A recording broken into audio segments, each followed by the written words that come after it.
Buenos días. Hoy hablaremos sobre la exploración matemática en el sistema de numeración ruso. Integrantes: Brian Jorge Bustos Rivera, Mauricio Ezequiel Leiva Rendón y Diego Ignacio Vizcarra Avellina. A continuación pasaremos a hablar sobre el contexto histórico. Contexto histórico. Las matemáticas se han vuelto imprescindibles en nuestras vidas, ya que se usan en diferentes actividades. Por ejemplo, para poder contar su ganado o para poder pagar por otros elementos que ellos necesitaban, etc. Sin embargo, como describe Juanda 2008, desde el punto de vista histórico, la evolución de las matemáticas se asoció al lento incremento de la capacidad de abstracción del ser humano. Como podemos observar, probablemente los primeros conceptos abstractos utilizados por el hombre fueron los números, necesarios al principio para medir los territorios y contar el ganado, y más adelante para permitir el comercio y controlar los impuestos. Así, la consolidación de las matemáticas en los últimos tiempos permitió el posterior avance de otras disciplinas a través de este método que solo consistía en multiplicar. La estructura del sistema operativo. La estructura dada en el sistema operativo ruso es que un Kharchina es el significado que los rusos le dan a la palabra recuadro para sus operaciones matemáticas. En el cuadro se ponía dos filas donde era una X, donde se escribía el multiplicado. Luego se ponía en la Y el segundo factor que vendría a ser el multiplicador y al último se agregaba una fila más donde se ponía el producto de los dos factores. Por lo que hemos podido investigar, el sistema de numeración ruso tenía similitud con la cultura eslava, ya que su numeración o sistema de dígitos tuvo lugar en varios sitios y uno de esos sitios fue la cultura rusa. Lo que a continuación podemos observar el sistema de numeración ruso. Como podemos ver en el siguiente gráfico, tenemos del número 1 al número 900 los símbolos rusos, el cual el 1 era como una A, el 2 era como una B, el 3 era como una R, el 4 como una A, similar al 1, el 5 como una E, el 6 como una S, el 7 como un número 3, el 8 como una H, el 9 como una O, el número 10 como una I, el número 20 como una K, el número 30 como una A, el número 40 como una M, el número 50 como una N, el número 60 como un 3, el número 70 como una O, el número 60 como una N, el número 90 como un 4, el número 100 como una P, el número 200 como una C, el número 300 como una T, el número 400 como una Y, el número 500 como un círculo con una raya, el número 600 como una X, el número 700 como una W, el número 800 igual como una W y el número 900 como un 4. Como vemos en el siguiente organizador, podemos ver el número del número 1 al 8 en escritura rusa y española. El número 1 como Adin, el número 2 como Ba, el número 3 como Dri, el número 4 como Chiti, el número 5 como Peche, el número 6 como Chest, el número 7 como Sem y el número 8 como Boisem.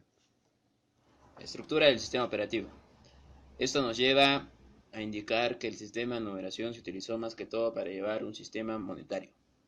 Los rusos tenían una forma determinada de poder expresar su sistema monetario. Este sistema se dividía en dos nombres, los rubros y los kopecks. Este sistema tenía que ver con la matemática, ya que podemos observar cómo los rusos ya en la antigüedad tenían un determinado sistema para cada actividad. 10 rublos se denotaban por el signo de un paréntesis. Un rublo se denotaba por el signo de una U. 10 kopecks se denotaba por el signo de una X. Un kopek se denotaba por el signo de una raya en vertical. Un cuarto se denotaba por el signo de un guión. Ejemplo, 32 kopecks eran 3X y 2 Ls.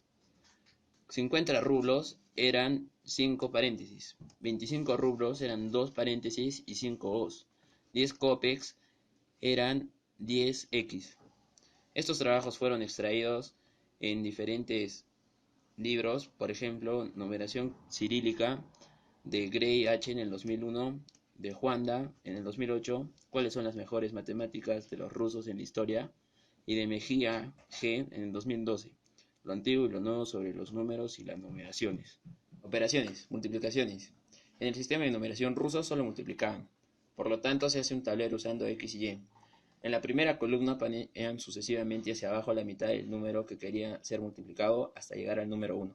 En el segundo, que viene a ser la Y, el número superior se multiplica por 2 hasta llegar al último casillero, que se pondría al lado del 1. En el siguiente ejemplo, se puede dar a comprender que multiplicaremos 52 por 23. Pondremos 52 en la columna X y le sacaremos la mitad, 26. La mitad de 26, 13. Como 13 no tiene un número exacto, al ser dividido entre 2, se le restará 1 y se sacará la mitad a ese número. En este caso, 13 menos 1, 12. Entre 2, 6. Y así sucesivamente. En 23 lo pondremos en la columna Y. Y a esto le sacaremos a todos el doble del número que se dé por resultado. Luego del explicado, procedemos a hacer un tablero extra y comenzamos a sumar hasta llegar al resultado. Se tachan los números pares de X. De ahí plasmamos los números de Y que no han sido tachados a la tercera fila y los sumamos. En este caso, los números pares vendrían a ser 52 y 26 y 6. Tachamos los que están al lado de estos números, 23, 184 y 46. Los que sobran se vendrían a ser 13, 3 y 1. Su paralelo sería 92, 340, 68 y 736. Esos serían los que vamos a sumar. Entonces sería 92 más 368 más 736 y vendría a ser 1196, que es el resultado final. Aporte. Mediante el estudiado lo que emplearemos será su simbología, es decir, sus números para poder enseñar a restar, ya que lo empleado por el sistema ruso era la multiplicación, también la resta y la división entre dos, además de saber sumar cualquier número. Este método tiene como función poder maximizar un sistema y acelerar los procesos de numeración. A continuación procederemos a explicar este tema. Sustracción rusa. Igual que en la multiplicación rusa haremos dos columnas, X y Y. En la columna X pondremos el primer término que queremos restar. En este caso será el número 21. A este número se le procederá a sacar la mitad exacta. Para esto se le resta 1. Como resultado de esto obtendremos el número 20. A este número se le sacará la mitad. A continuación, en la columna Y se procederá a poner el segundo término, que será 13. Con este número se halla la diferencia que hay entre la mitad de 20 y 13. En este caso la diferencia es 3. Luego se resta la diferencia a la mitad de 20 y se le suma 1 como se verá a continuación.